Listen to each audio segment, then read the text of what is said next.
Hello, creatives, community, and kind folks. Welcome to RPG with DBJ, and I am your host, DBJ. And today we are going to take a look at Dolmenwood. Dolmenwood is a multi-part, multi-book concept that apparently has been long in the waiting. There are about a dozen books to this game. We're going to very, very quickly go through three of these books, but yeah, there you go. There it is. There's the concept. Yeah, Mateo says if you like weird, old school essential stuff, this is the jam. The concept here, of course, as we do this travelogue around the world, and using cultures and histories, is that we take our tabletop role-playing games and shape them around the culture of that place, whether it's the history or the mythology or what have you. This one is about fairy tales. This one is about the British Isles, and a game that has been extremely thoroughly shaped around this one aspect, and that is a mysterious woodland area and the fae beings that live there, and the cultures in this uncharted woodland. And let's see if we can get rid of this black square there. Okay, but first, intro, back into it. We'll page through it. You get the point.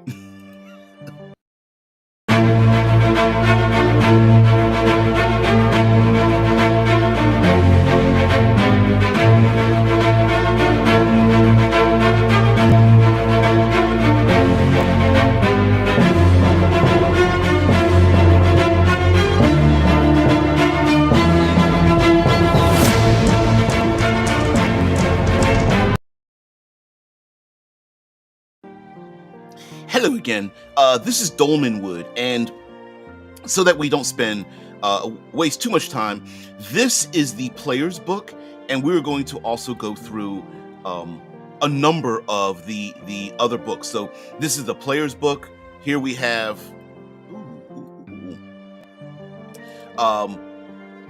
here is the campaign guide, the campaign book. It's nice and big. And then, of course, we have ourselves the monster book. And like Dungeons and Dragons, because part of this concept here is the fact that, this isn't D&D, right? We're picking up we're introducing ourselves to a number of games that aren't Dungeons and Dragons, but ostensibly this is a D20 game. It's old school essentials. The reason why I'm categorizing it as not Dungeons and Dragons is because this game has been so thoroughly shaped and modified and flavored that it no longer represents what we would consider to be Dungeons and Dragons. Yet we still have fairy princes and castles and people on horseback, things like that. So how is it this game, how is it possible that this game could represent that? Well, first of all, let me explain to you that in this game, I have the PDFs from the early copies. So there is a bit of, you're going to see blank pages, there's some missing artwork, but nonetheless, the materials in it are complete. The physical books have, of course, have the complete artwork and such. But yeah, we're going to take a look at the player's book and show you some character concepts. So here we go. Welcome to Dolmenwood. Got to do 2-page spread so you can kind of get a chance to see what this really looks like. Table of contents, your usual stuff. And of course your usual. How do you handle these things in a game? But we are going to go take a look at some of this artwork.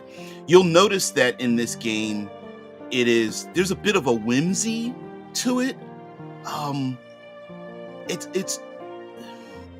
It's difficult to explain, but if you embrace the idea of mystery and the fey creatures, you will absolutely positively understand what this game is about.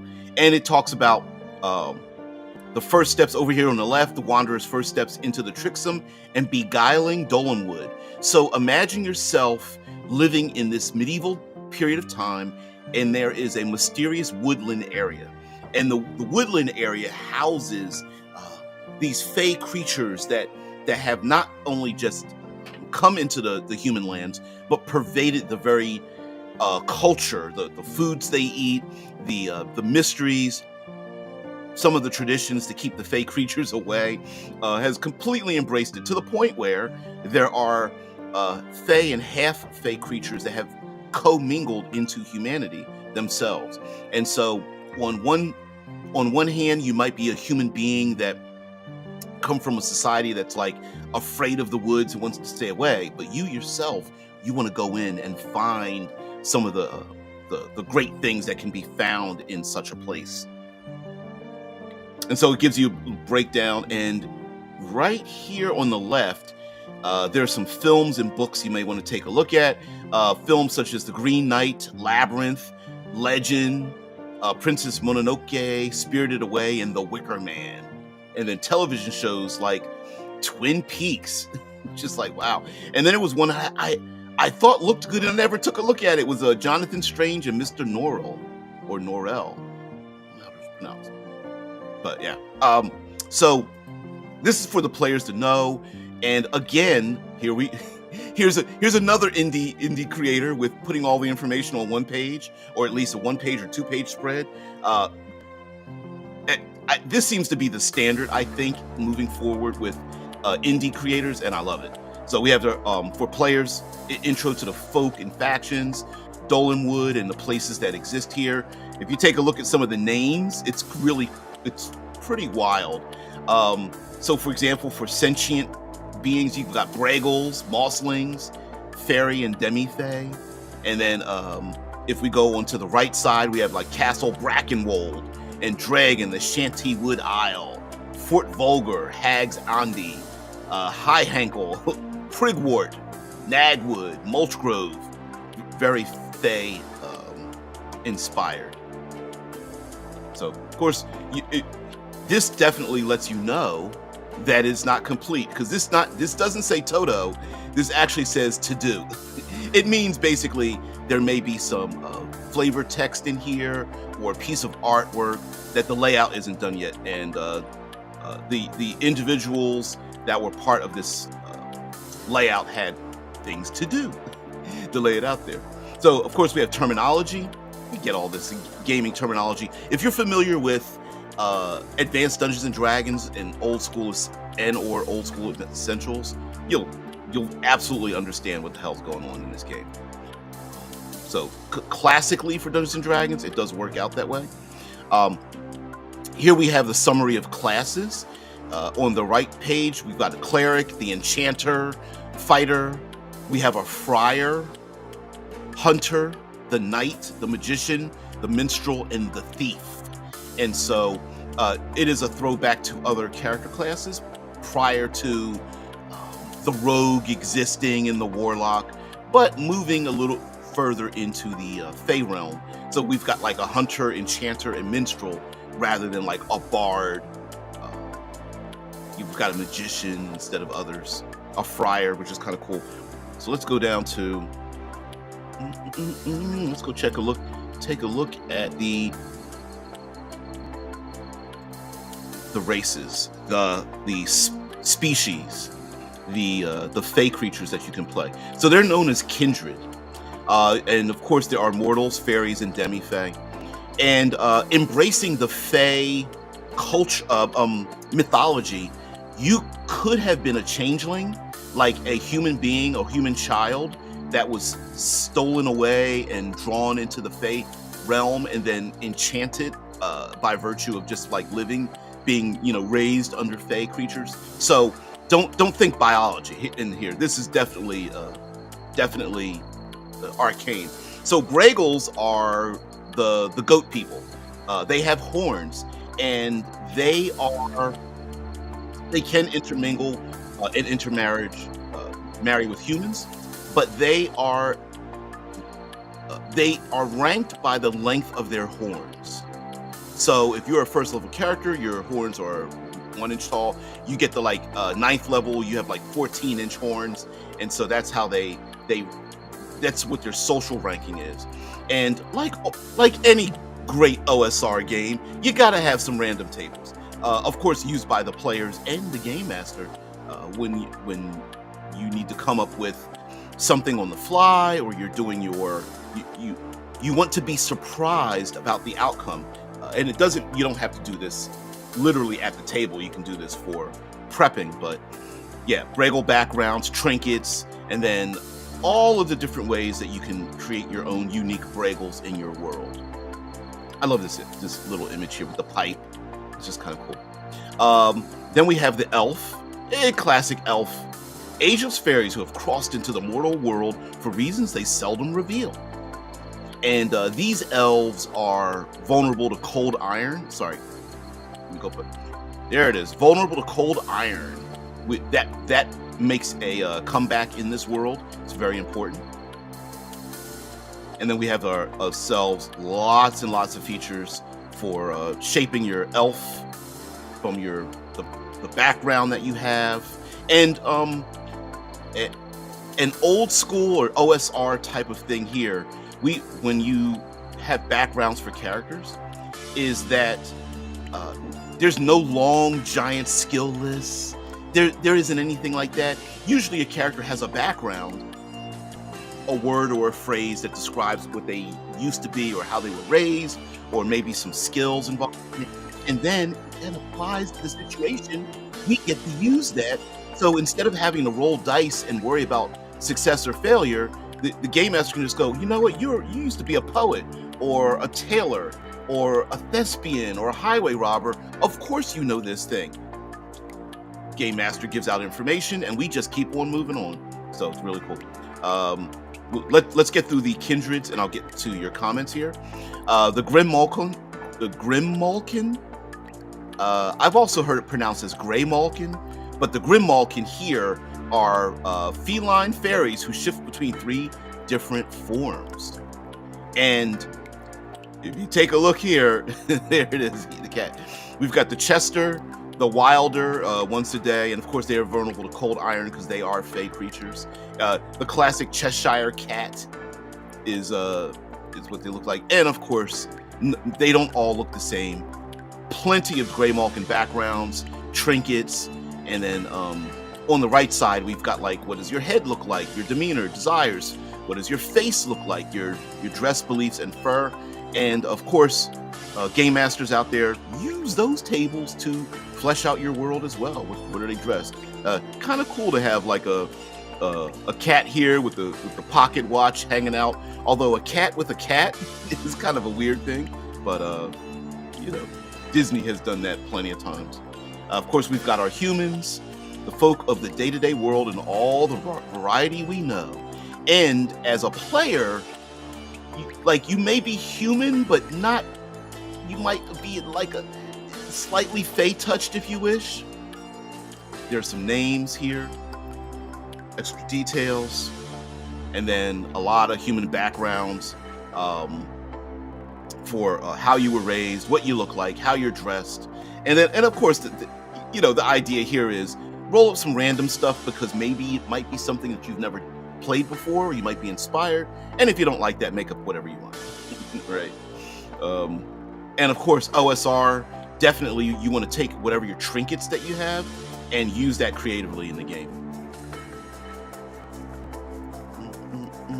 Mosslings. Mosslings, plant-like, fungus-like people. Definitely very fey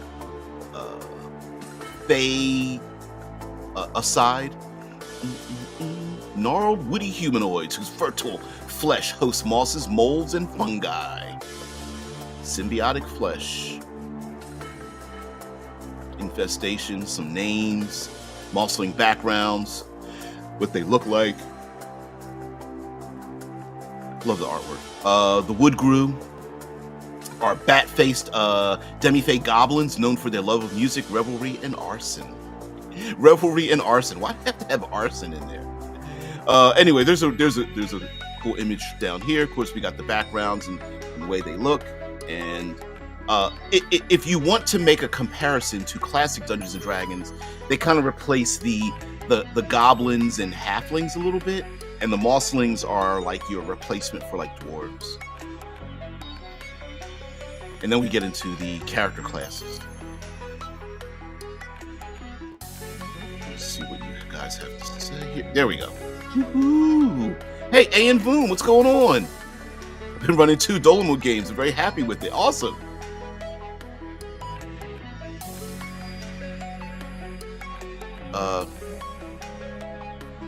Cruise in the dark. Yeah. Eamon says, a detail I often found in a game is not used to its full extent is the background or work a character did before they became an adventurer. In the OSR, it is very important. It's like this is weird to say, it's like a creative cheat code for if you want to play the OSR. It's like a cheat code that doesn't break the game, right? So like if you said my character was a tailor, like I was a tailor or a basket weaver or some shit, right? And you play the game and you go, you know what? Could I sew a hidden pocket on the inside of my jacket to hide an enchanted coin or something that the guards wouldn't find, right? And is that game breaking? Not really, right? But do we need to roll dice for that? No, because you're a tailor. Like, how many times does that come up? Yeah, medieval. Yeah, well, pushing the plow. Yeah, hell yeah. What's up, guys? Yeah, if you like weird OSR stuff, this is the jam. I agree. I definitely agree with that, Mateo, like you said earlier. It's not a party without arson. Yeah. Hey, this place hasn't gotten started until somebody sets a random fire. Yeah. All right, so we've got our classic character classes, but I hate to forward past these because we've seen these character classes before. But I will show you that yes, there's holy magic, there's the enchanter, there's the fighter. We've seen that before. And as you can tell, and I apologize for people who are great fans of this. Yeah, there's a lot of space here with artwork that hadn't been placed yet, and it probably was commissioned. So I apologize for that for people who are like, you're not showing the great artwork and stuff. So I apologize for that. But there is a friar here, and listen, sometimes we in the community complain about like the game isn't historically accurate. Well, this isn't historically accurate either, but it is trying to, and I think succeeds at embracing ye old classic fairy tales and playing a character that's embedded in that world. And I think playing a friar absolutely is part of that. Of course, no ranger in this. It's a hunter. We've got ourselves your classic knight and codes of chivalry. The lower houses of Dolmenwood. Here's an example. I guess I should have shown this to you earlier. Here's an example of embedding the rules and the background of the game into the rules. So what I mean by that is you're not just a random knight, but here are the lower houses of Dolmenwood. Like, it's like, hey, players, here's an example of the knighthood you may belong to. Or if you don't belong to any of them, here are the ones who may want to recruit you, or you're looking forward to becoming a member of, or they may look at you as, why don't you belong to our order? So, and then it gives you the alignment it's related to, lawful, neutral, or chaotic. And I love it. I like little things like that because it embeds you in the world itself. This isn't random. I mean, I suppose you could try to rip things out of this game and put it in your own world, but I would suggest not to do that. We're going to get into magic because the magic part is very important. There's the magician, the minstrel. Try not to think too much of fireballs and lightning bolts. It's very utilitarian magic that can help you, but it's not filled with a lot of like like damage dealing. Hit points, damage are very low in this game. Then we got the thief, but let's get into the magic part of this. And I think using horrible descriptions, the magic in this game is very magical. It comes across as very magical. Arcane magic is a to-do thing. The quote here hasn't been put in yet, descriptor, but it's there. So arcane magic is what we think of in Dungeons and Dragons, right? You got a spell book, you got some spells, you have to research them, you write them in your spell book, you spend some gold putting them in your spell book, blah, blah, blah, right? We've seen this before, and this embeds you in, hey, this seems really familiar. The spell lists aren't outrageous. There's 12 spells ranked from rank 1 to rank 6, and we've seen these. And of course, 2-page spreads, right? You got all your spells here, rank 1 spells, arcane, rank 2 arcane spells. And yes, using the word rank separates level from rank. So you don't have like, hopefully it won't confuse new players. You're like, wait, but I'm level 2, but I'm casting a level 6 spell? What? It's using rank. So we've got arcane spells here. And, but we're not done yet. So we also have fairy magic, which works differently. And this makes you think hard. So let me explain glamours and runes. So glamours are essentially what we would today in 5th edition and beyond would consider cantrip magic. Glamours are minor magic that is far easier to cast. Now, when we had arcane magic is your classic like verbal, somatic, and material component spells. Glamours can be used by just thought alone. You can just think. So if you're captured or something like that, and your hands are tied, glamours can just be performed by the Fae and Fae creatures. Runes, on the other hand, have a usage, and let's see if I can show this usage to you. Here we have a usage frequency table, and let's see if I can get this here. This is a usage frequency table, okay? And some runes can only be used like once a day, twice or 3 times a day, and those are the lesser runes. But if we take a look at this little table here that I highlighted, and I think the highlighting is probably actually washing it out for you, so I'll get rid of it. Mighty runes, some can only be cast once ever. And at the most, if you're 10th level and higher, you can only create a rune once per year. So if you have runic magic, and some of the runic magic is pretty damn powerful, you may only be able to use it once ever. So I like that effect, because it's like, guess what? I'm gonna give you a pocket nuke. And here are the runes. Guess what? You can only use this once. When and if do you choose as a party to do this thing once? So above on the right here, we do have like the glamours, and there's not many. There's like 20 glamours here, and then there's like lesser runes, 6 lesser, 6 greater, and 6 mighty runes. And those mighty runes, like many of them can only be used once. I think that's cool. Glamours, I mean, not quite cantrips, but it's kind of in that category. They're like lesser magic that can be used, and to really embrace the idea that you are a Fae creature or a Fae being or demi-Fae or something. And these are the lesser runes, but let's get to these mighty runes, shall we? Mighty runes like Summon the Wild Hunt, sweet, or Dream Ship, or Eternal Slumber. How classic is this one? Eternal Slumber, duration permanent, range 20 feet. A mortal within range is placed into a state of stasis and eternal sleep. Awakening, the subject may only be awoken by magic or by a condition set by the caster who wields the rune. That's it. That's exactly what it says. And that's exactly what it does. And The OSE, Old School Essentials, and the OSR really embraces the idea that you don't need a lot of words to explain things. Together as a group, we are going to set the parameters of what this thing is. How permanent is permanent? And it does. If you notice, there's no saving throw. Now, mind you, it does say mortal within range, but that's it.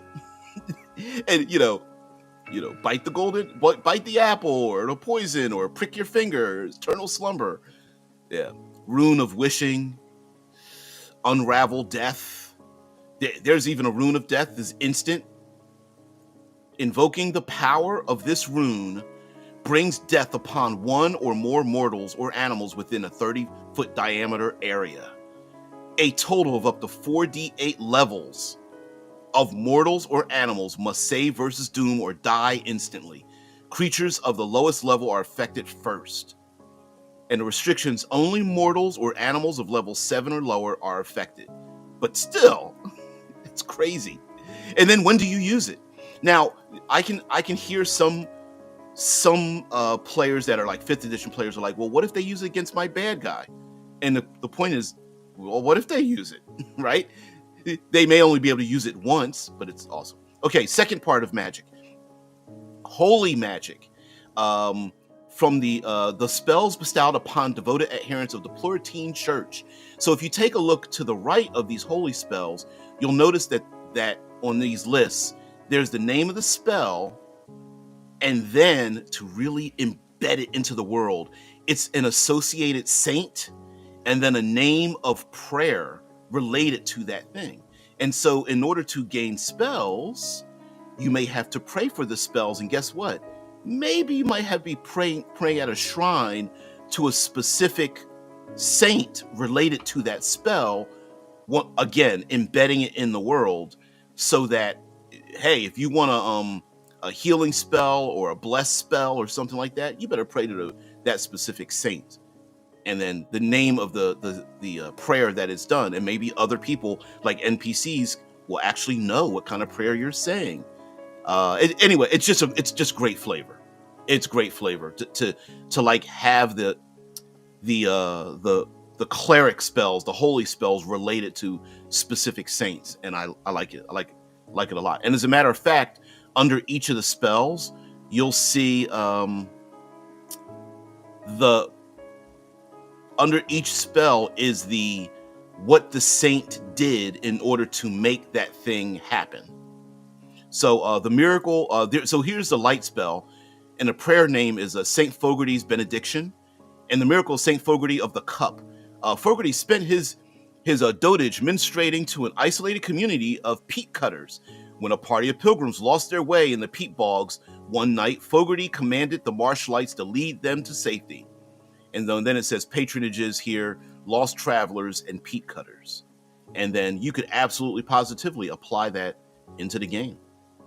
Maybe because you are able to call upon Saint Fogarty, maybe the peat cutters in the marsh become your allies, right? It's those kind of things that really embrace aspects of this game. So magic's very different. Equipment and services, you'll see this is all player facing stuff. Equipment, tools, containers. This is a very OSR kind of thing, because you never know when you might need like a shovel or a candle or marbles or a saw, a whistle. All those things are just allowing you to be very creative in terms of dealing with that the hazards and being creative and solving problems. Again, weapons with special metals, definitely cold iron, silvered weapons. A very, very cool and common thing in classic adventuring.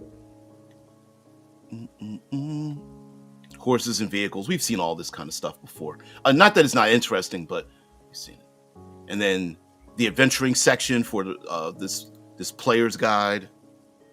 As you can see, hey, you want to play Grimmalkin? There's a bunch of cats, and then just examples of basic procedures and clarifications, customizing the rules for what you want, and examples of play. Of course, you can see here it's empty. and preparing for an adventure. And this is old school. I don't know if anybody even does the caller anymore, chronicler and a mapper, but I still think it's really cool. Even adventuring advice like over here on the right, work as a team, think outside the box, use time wisely, avoid unnecessary combat, know when to back out. Does anybody really remember? Does anybody really do this in current gaming, or complain about the fact that people don't do it? I don't know how many videos and suggestions like, yeah, how about not getting into combat, or not making everything a combat encounter? And then there's skill checks, things like that. All right, let's get over to the campaign book and see what you guys have to say. Sorry, can't see your comments here, but they should be. That's true. Yeah, can they? Do they even bother taking cards? I don't know.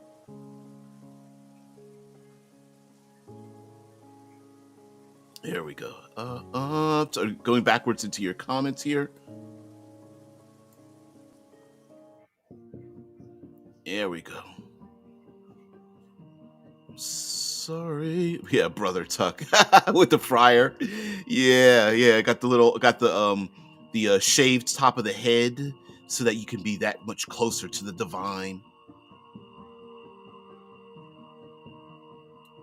P Giant mentions, I find tables for generation are very useful to quickly fire up creative thought in players. Exactly. Yep.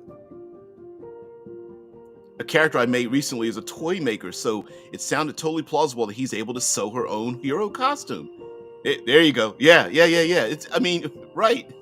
And sometimes it's one of those like, oh, that's a creative use of that. Why would I bother making you roll for creative use of your thing in my game? Like, I want you to do that, Kind of sad that the design for Grooves and Lycanite's mobs for Minecraft Fortress. Oh, yeah. I'm not familiar with Minecraft, but yep. And you can't steal. Yeah, Beholder is a Beholders and Mind Flayers and things belong to Dungeons and Dragons. Like those old fairy tale and legends did not have differences between houses as wide as the house rules for Monopoly tended to vary. So,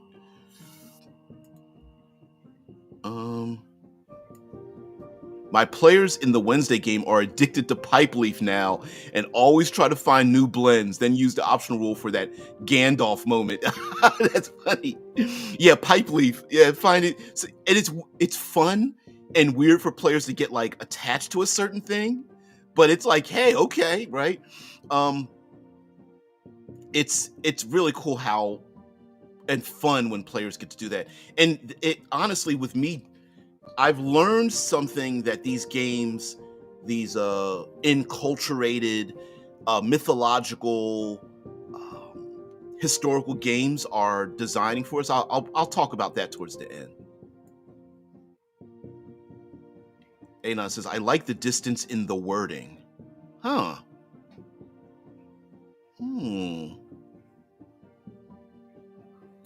Yeah, eternal slumber on the king.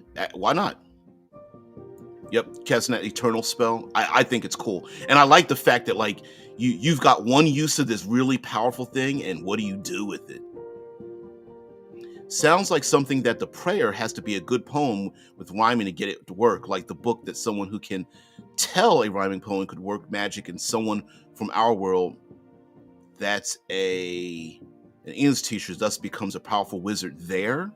Oh, I see what you're saying. Like maybe like it's not magic because it's magic because if you're able to say the words, you can just be able to do it. I'd probably allow that to happen. When travel is a topic in a game, it should be worth a conversation, but rarely taken. You can take that a couple of ways, and I like that.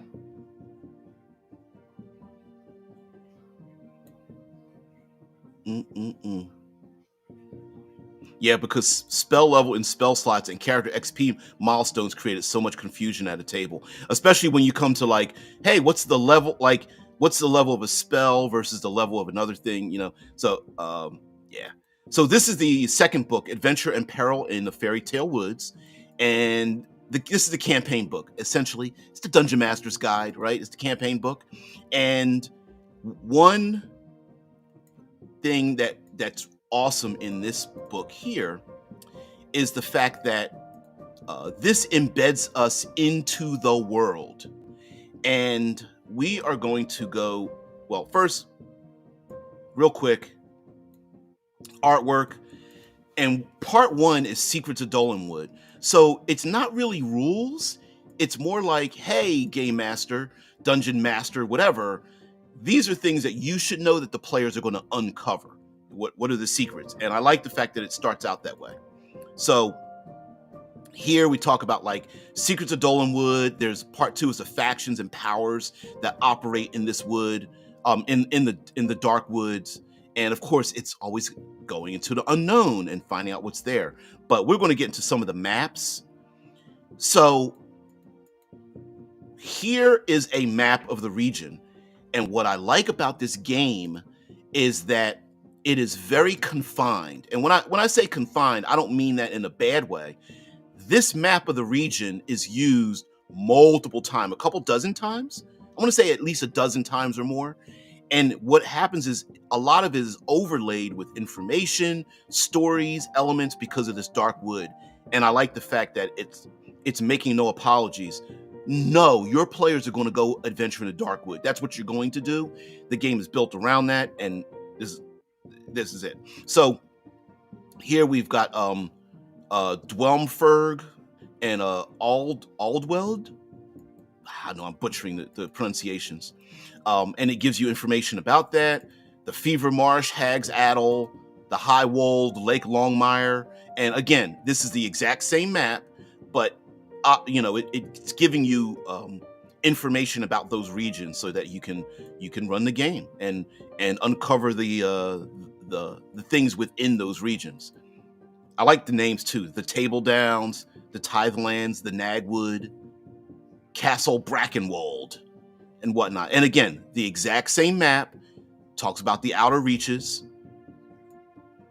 Valley of Wise Beasts. Then we get into the history of this place. Short, to the point, what happened long ago. Fast forward up to today. Maybe there's some of the Fey beings that are still alive that maybe you're a player character that remembers this period of time. Ley lines and standing stones. There's a lot of games that talk about ley lines and things like that. But guess what? You could adventure and find one of these ley lines or draw power from it. NPCs doing the same thing. And we got a map to tell you exactly where these places, well, not exactly, but it gives you a generalized location of where they are. And again, telling stories about where they are, what's going on, finding it in the dark, mysterious woods, and describing what's around those places. The Vorpal Monoliths. I don't know if you want to go visit the Vorpal Monoliths. You might want to wear something around your neck if you get there. But yeah, ley lines, magic, nodal stones, the hex number that it's in, the inscribed spell, invisible stalker, cannibalize, Gaius, trap the soul, animate dead, water breathing, right? And what a great reward to give the players when they find the water breathing nodal stone and are able to use it to gain water breathing, right? It's not like a magic item. It's like they discover a place, and if they're able to harness the power of that thing, they can use water breathing. I don't know how long it lasts, but you can make it last as long as you want for them to get maybe a single use to have this adventure down in the bottom of a lake or off the coastline or something like that, right? And how cool. The Ring of Shell and all the variations on that, shrines and the names of the shrines and the holy the shrines that are dedicated to those saints and finding those locations. Again, rewarding the players for adventuring. This is absolutely positively about exploration. You're not going to find these places by just knocking down a door. You have to explore this woodland realm.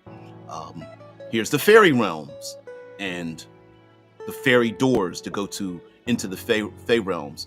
And there's even names of the doors, and it leads to certain places. Again, encouraging you to adventure. Here are the fairy roads to get them, want to throw some quick travel in there? Hell yeah. Throw that in there. Road encounters. Buttercup Lane. What a cool name. It's very whimsy. There's a lot of whimsy in this. It's not like it really does not come across as grimdark, and I kind of appreciate that. There's looks like a portal, skipping a dairy, the White Way, the Prince's Road, the Narrow Way, skipping a dairy. It just sounds cool. There's nothing grimdark about that for some reason. I don't know.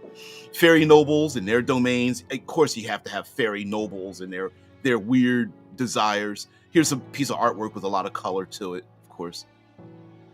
The Earl of Yellow, the Goblin King, the Hagthorn Rosie, the King Puskin, Lady Belladonna, the Lady of Midnight, the Lady of Spring Ending. Gotta have some fairy nobles and people to complicate the character PC's lives. Bunch of other people here, noble NPCs. The wood gods. If you're going to have a mysterious wood, you're going to have the wood gods themselves. Essentially, they're like elemental spirits and whatnot in the woods. Here they go.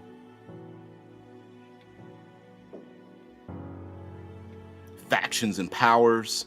A lot of those. And again, map upon map of the dark wood, mysterious wood, and Antanue. I know I'm butchering the pronunciation of that, but I'm going to stick to it. Antanue. Or I'm probably putting an improper emphasis on the incorrect syllable. But anyway, again, just describing what's around here and doing the overlay of what fits where. Of course, we're going to get into random tables with names. Get into a bunch of the NPCs that are here. Here's the Braggles with their horns. Ooh, very long horns. Ooh. The Cold Prince, the cruel, banished fairy prince who covets his former domain of Dolmenwood.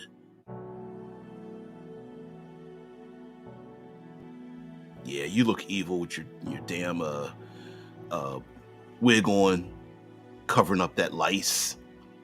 The Droon, a sinister cabal of sorcerers who covet occult knowledge above all else. The Droon.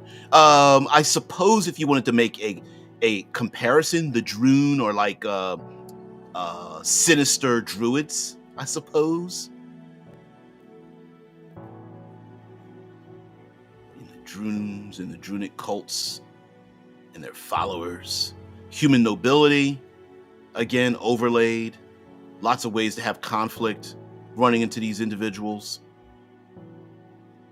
And we are on page 60 of a 473-page book. Oof. And so NPCs, again, the whimsy of the art, it's almost melodramatic in many ways. Like it's like the artwork kind of gives across individuals who are so expressive. Who they are and what they are is kind of written on their face, and I like it. Longhorn nobility.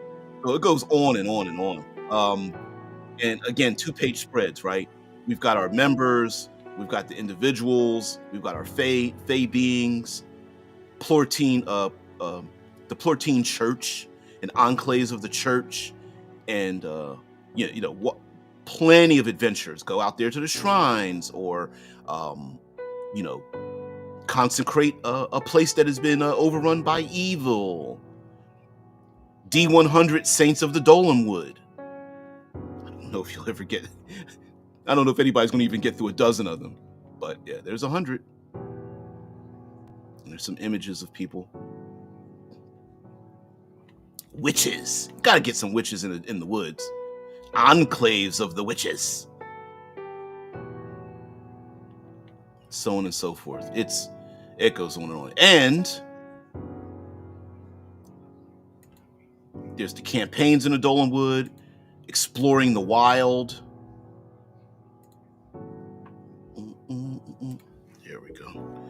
and exploring the wild, all the rules, the seasons and unseasons. Climate of the wood, the turning of the year's wheel and how the climate of the wood fluctuates. Winter, spring, summer, autumn, the unseasons. We often in our tabletop games don't include seasons into the game, and I like the idea that there's like weather by the season, and here's some tables to really embed what the weather is like. I'm just going to read some of these off. Befuddling green fog, sickly yellow mist, driving rain, brisk and clear, frigid and icy, brooding thunder, hot and humid, icy with gentle snow. Maybe there's a chilly mist with a chilly mist wind's wall. What does that mean? Is there like literally a wall of wind, or is it like the wind blows through like a curtain or something? Blizzard with earth tremors, etc., etc. Gloomy and cool, cold, gentle snow, relentless blizzard. Plenty of encounter tables, regional encounters.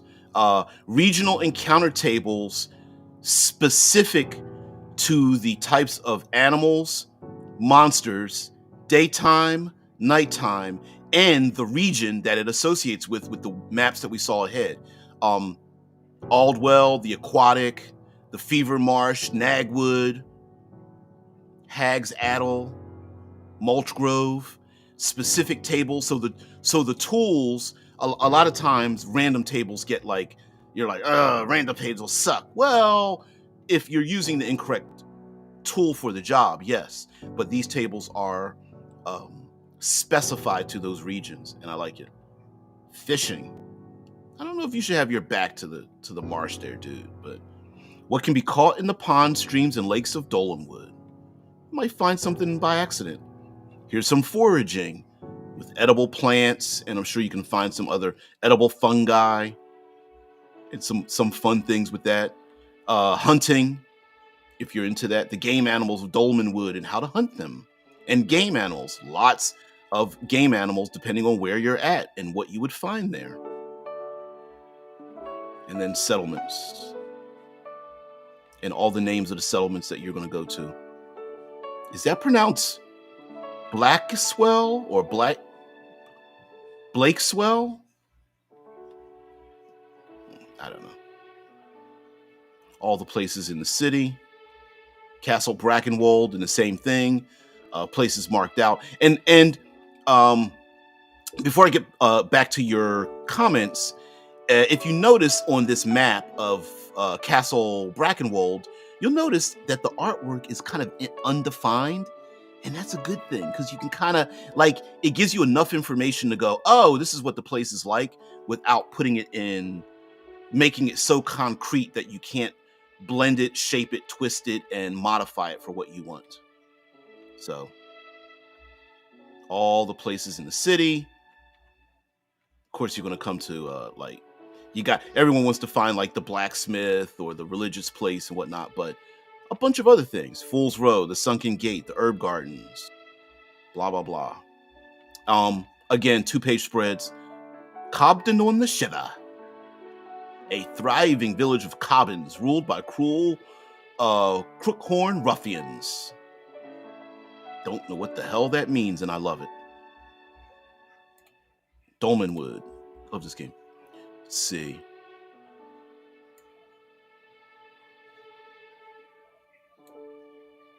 The more you take from it, the larger it gets. The more you add to it, the smaller it gets. What am I? No passage without answering. Yeah. The more you take from it, the larger it gets. The more you add to it, the smaller it gets. That would be. What's the riddle? What's the answer to that riddle? Oh, man. I'm not thinking. Oh, no. I agree with you. Yeah, you could. Yeah, like Shai says, you could totally make this grim dark with some scary kidnapper fairies. Yeah, and it depends on what the fairies want, right? Wim dark. Yeah, very much so. Now, I don't mean it's not dangerous. I just mean that I think there is. Um, I think there is a this idea that like grim dark feels like hopelessness, and this game doesn't feel like that. Like there is darkness involved, and there's of course you're adventurers, right? Oh no, stop it. um but I think there are dangerous things out there, but I also think there's a space for having revelries and characters smoking pipe leaf and players having fun. I think there's a lot more fun to be had here than there would be. Um, I think there's more fun to be had along with the dark entities that are here as well. This is like using fireball on a highway. You know what? That's actually in the game. For those who don't remember, fireballs and lightning bolts were not as cool as we think they were back in the ye olden days. So a fireball filled a volume, and if you fired a fireball down a narrow hallway, the fire of the fireball would continue to spread around corners, into doorways, and back to your party to fill the entire volume. The same thing happened with lightning bolts. Lightning bolts would reflect off of hard surfaces, so if you fired a lightning bolt down a hallway and it hit a wall at the end of it, it would reflect back to extend to its longest range. And nowadays it's like I can do magic without any repercussions. And this Dolmenwood game really is like, no, no, no, we're going to embrace that. We're going back to that. Pete Giant mentions that yeah, you can gain holy magic by praying at shrines in the world, which is cool. I would absolutely positively set it up so that players that pray at the shrines get the gift at that shrine. And if you are a cleric or a friar that specializes in that, I would definitely let you find those things or have give you access. Like to the north, there's a shrine there that maybe the rumor has it that it grants some kind of a gift from the saints, or maybe you even have knowledge to speak to them or being enchanted by them or something like that, right? I think that's really cool. I think that's, and I feel like it again. It embeds you in the world, right? It's not, hey, my character gained a new level and a new ability. It's, we need to go to the northeast to this specific place to pray upon this specific shrine to get this ability. And if we want to do it again, we got to double back there. You know what I mean? And who's guarding it? Maybe there's other Fey people that are like, yeah, you dropped off gold before. We don't want gold. We want a service from you, or something like that. Yeah. Hey, Mubs, because to be able to drive a horse cart when travel is often done might be a skill worth taking, but often forgotten for the useful stuff. Yeah, like social or information gathering, but utility is often forgotten. The old school gaming utility is very important, and I agree with you that it is often forgotten. Ooh, I remember the suicide forest. Yeah, in the real world. Ooh. Again, I'm with you there, Ishtar. Ley lines are often thrown around in heavy fantasy, but surprisingly rarely explained or even utilized. Like this book and game literally is like, okay, this is a ley line, this is where it goes, this is how you use it. Or bad guys use it, and then you realize you can do it. Yep, he sure did. He sure did just do a thing on travel. Yep.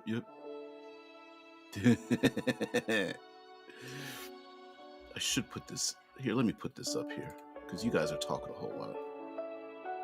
Come on. There it is. It popped up. All right. And then let's see if we can get this bigger. There we go. All right. Sorry, going back to many more of your comments here. And I have an interface. Is the cube to the right a cutout? No, it's my camera that's off. It's blackened because my camera's off. That's all.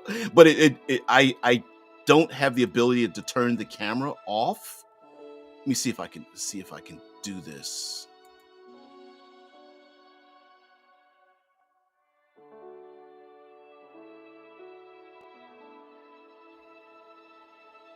Testing 1 2 3.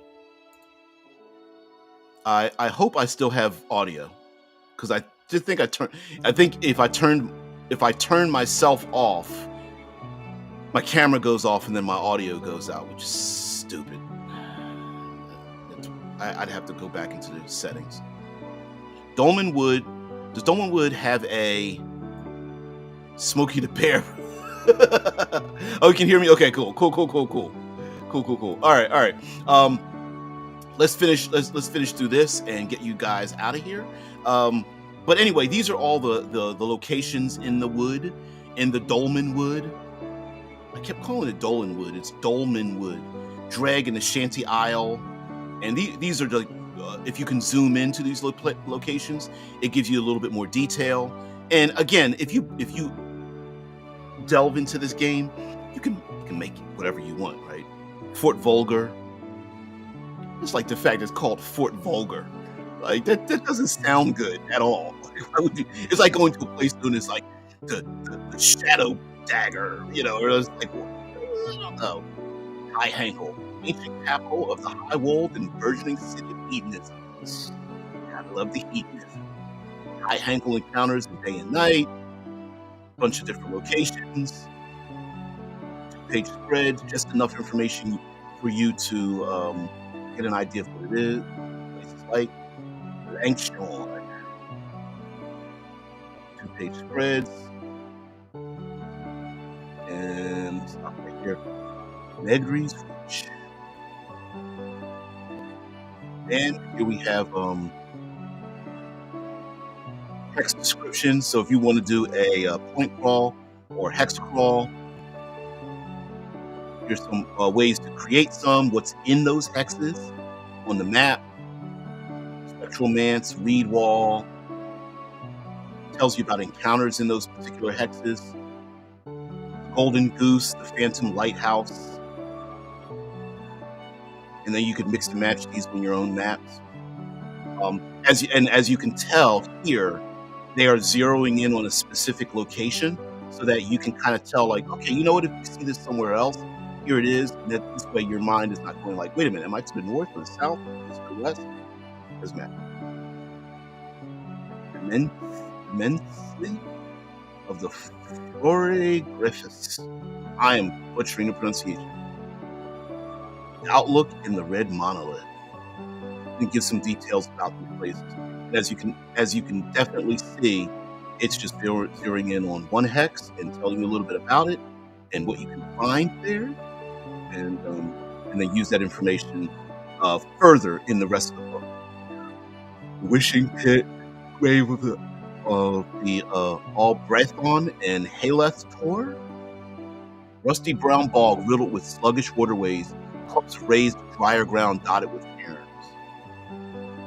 So, basically giving you details specified to this world about the hex and whatnot. So there's a lot of that. Boom, boom, boom, keeps going on. Treasures.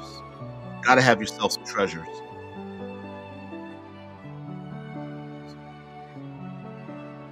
Placing treasure, kinds of treasure, coins.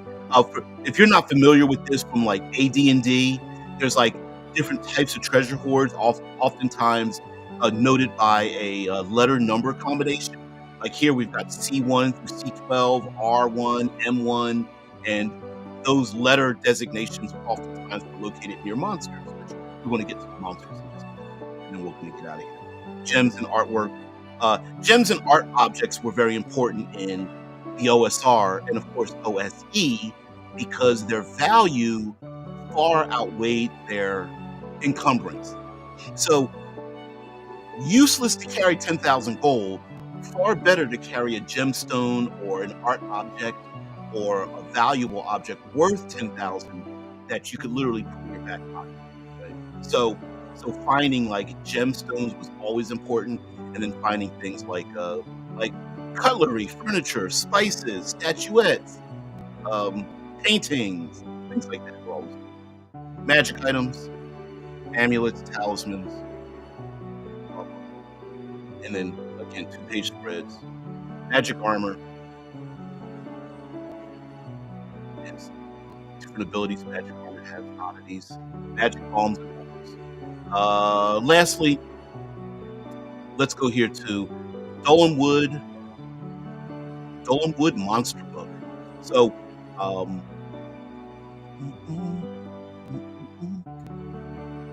show off some of this. Gotta have monsters. Denizens of Darkwood.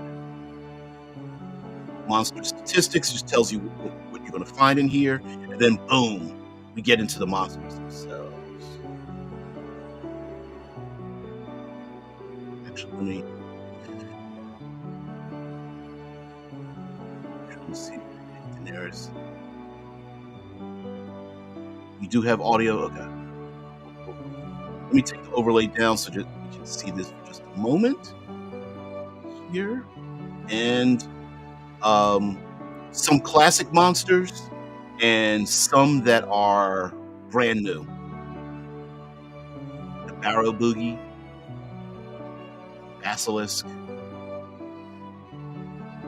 Black Tentacles, Bog Corpse, alphabetical order. And you'll see that many of these, the Boggin, very, very wistful. Some of these monsters. Some of the monsters don't look, how do I say this? I don't want to say they don't look dangerous. They look like you would have an interesting conversation with them in many ways, right? Like some of the monsters look like they aren't there to kill you, that they're there to do something and you just happen to be in their way of doing that thing. And I like that because it embeds the monsters and creatures, shorthorn and longhorn bregels, centaurs. Don't see them too often. Cobbin and the cockatrice. Oh, the cockatrice turned the guy's dog and squirrel into stone. Oh, turned to birds. Cobbin are anthropomorphic animals, 2 to 3 feet tall, who build cottages, drink tea, smoke pipes, just as other sentient folk. I love it. And then, of course, crystalloid cockhorn. And what I like in these, like for example, this is an unfinished book, so they're like the crystalline people have traits, layers, encounters that aren't finished. But if we take a look on the other side, there's like crookhorn diseases, encounters, traits, layers, and there's nothing so great as to have random tables for your monsters, because the typical ogre turns the corner and attacks you. You're like, no, let's have something different.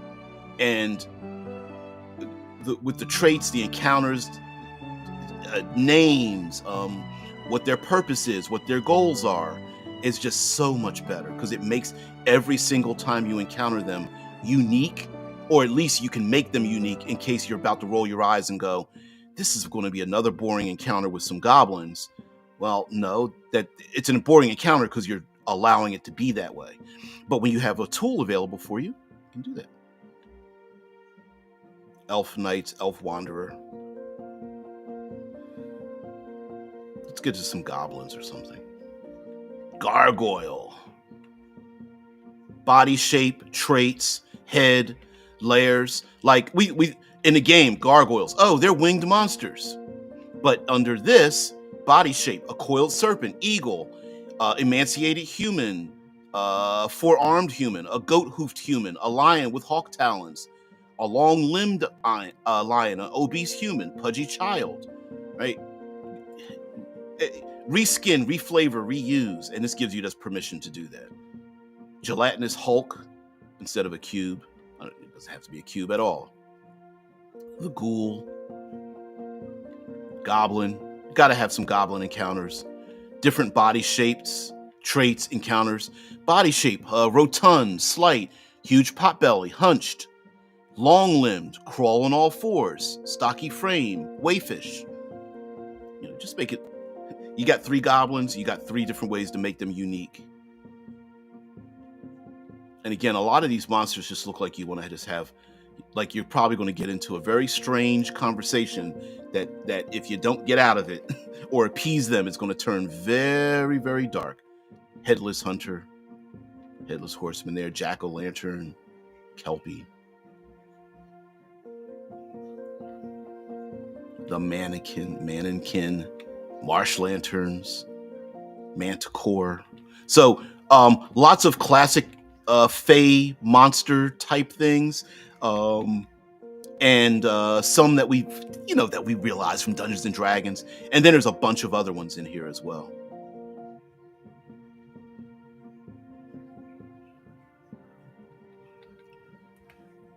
A Moggle Womp, a Leonid demi-fae monsters with great claws, fangs, and saucer-like eyes, wander in human form seeking an offer of a hot drink before eating their host and taking over their abode.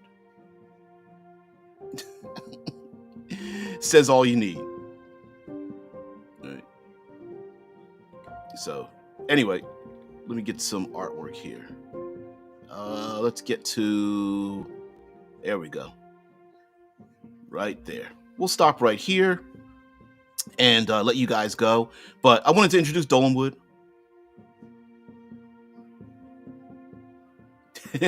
Yeah, maybe. Dum-dum. I thought a boring encounter would be an encounter with tunneling dwarves. Boop, boop, boop. Yeah, cockatrice be hitting that pipe rock. Yep. Yeah, an interesting conversation until you pull your throat out. Exactly. Matthias says, Cobbins are the best. They are kind of cool, right? You get yourself a raccoon, maybe a skunk, just smoking on a pipe. Hey, come on in. Let's sit down and have a talk or something. And yeah, although that encounter may turn rocky, but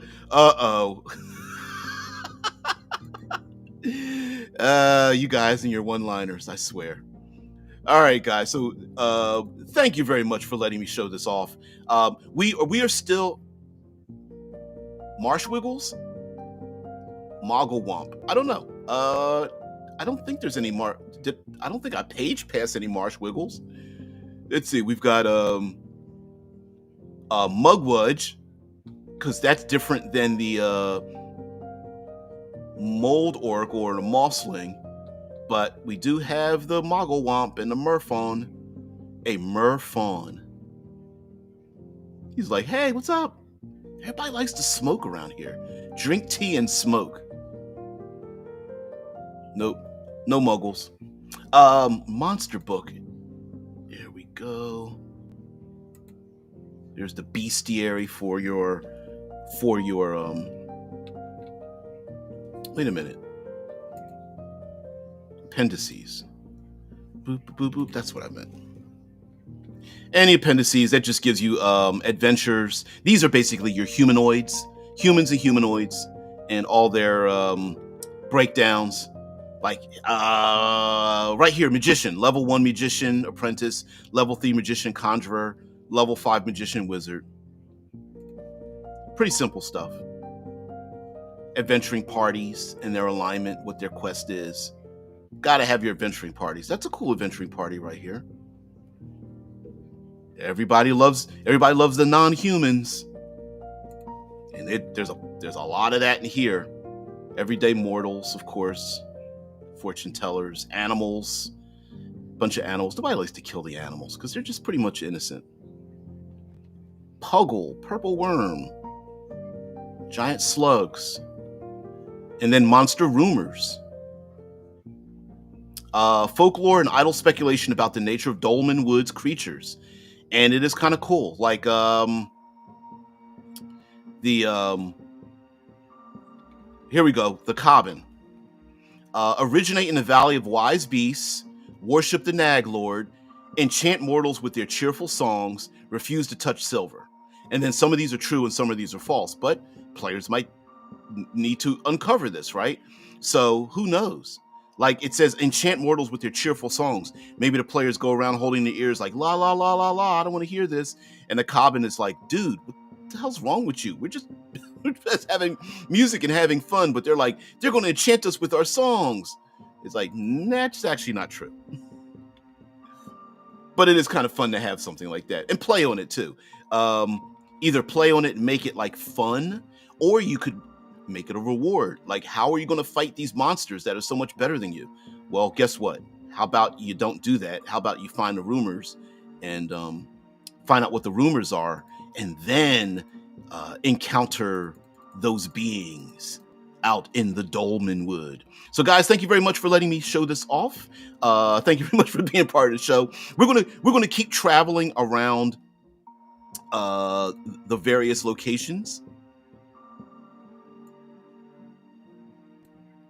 Puggleglum, the silver chair, was one of my favorites in the series. Hit the bug powder, meet the mugwump. Yeah. I don't know if I'll remember all those different names, but they're so fun to say, right?